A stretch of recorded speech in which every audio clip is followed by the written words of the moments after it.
All right, we're going to talk a little bit about the battery situation.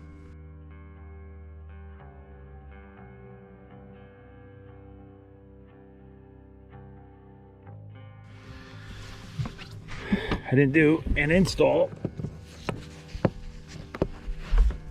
but we're going to talk about what I did in here. I had, when I bought the boat, I had a single interstate AGM 12 volt battery for, like most boats, the cranking engine, for the big engine, the electronics, live wells, pumps, all that stuff like that.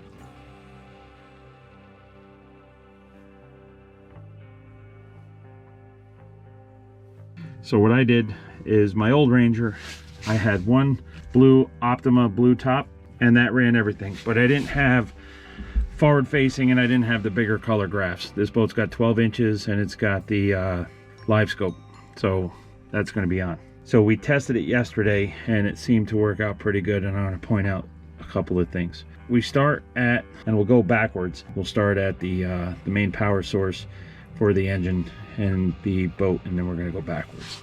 So main power source comes right off this jump start switch.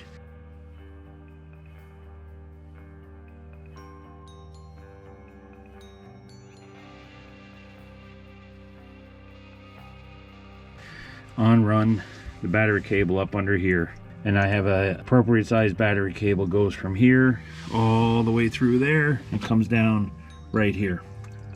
That supplies battery to that jump start switch, or the main power, main on or off kill switch. Then I have another one that goes from that same post all the way back over here and goes to that positive post. On this positive post I have, I think it's a battery gauge tender thing in the back of the boat, and I have the positive lead of the charger and my auto bilge. Auto bilge stays hot all the time, right? So then we go through this battery and we go to the ground. This is all of the grounds.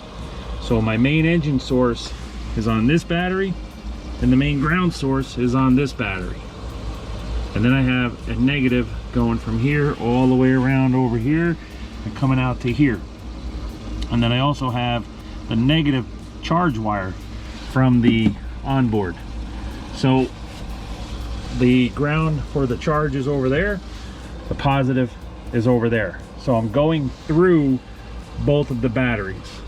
I learned way back long ago when I was a kid working on heavy equipment, when we did batteries in parallel. Normally we would do a 24 volt system. We would do 2 6 volts in series to get 12, and then we did do the 2 12s put again in series to get to 24. So you had 4 6 volt batteries equaling 24 volts, but you didn't want to put all of the load on one. So if I put the battery crank here, all of the accessory stuff, the live wells, the pumps and everything here, and the ground here, and then I just ran 2 wires over to there like a jump starter, that battery is going to wear down faster and it's not going to last as long as that battery.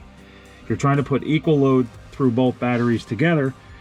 And I ran yesterday for about 5 hours. I left the live wells running the whole entire time on the setting, automatic of course, you know, because we'll talk about that here in a second too.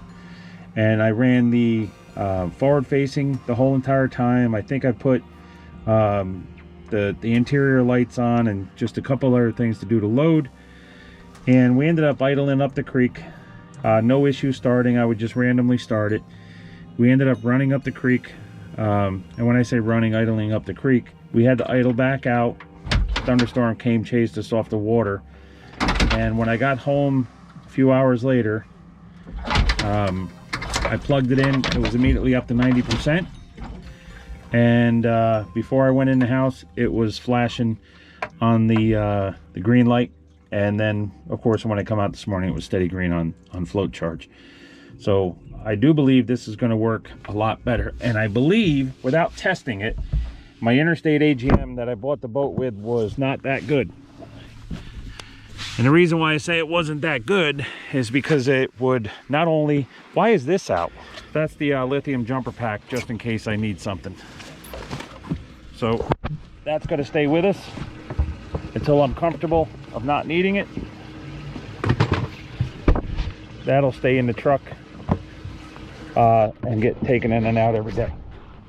So the reason I'm going to tell you why I think we're going to be good is how fast it recovers. I never really dropped below 12.2 volts.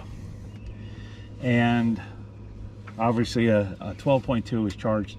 It was 12.85 you know, when I tested them after charging, so I'm right up there where I'm supposed to be. I noticed the other one would be below 12, 1189, 1192, 1175 pretty quickly, and you'll see right there I'm at 12.2, sitting here static after running most of the morning. Live wells on, forward facing on. You know, there's the kids are trying to figure out how to catch whatever those are. Look, somebody just swam over there and ate your bait. Nope, guess not. Humble scope, you can see what you can't catch. I didn't know it was going to rain. So now when I start, it jumps right back up to 13 and a half, 13.1, 13.2, and you'll notice that it's going to climb up relatively quickly, right? And what I noticed before is it would take a lot longer to get up to 14 and a half volts, right? So I'm already charging my batteries. It's already doing what it's supposed to do. It's already 14 and a half volts, like in no time flat, right? And that's what I noticed, that before with the other one on, it would only get up to like 12 and a half and then slowly up to 13, and it would take a while to climb in, almost like that battery wasn't taking the charge that the outboard was giving it. Now that outboard is giving it plenty enough juice, plenty enough charge. All right, that's our battery situation. Peace out.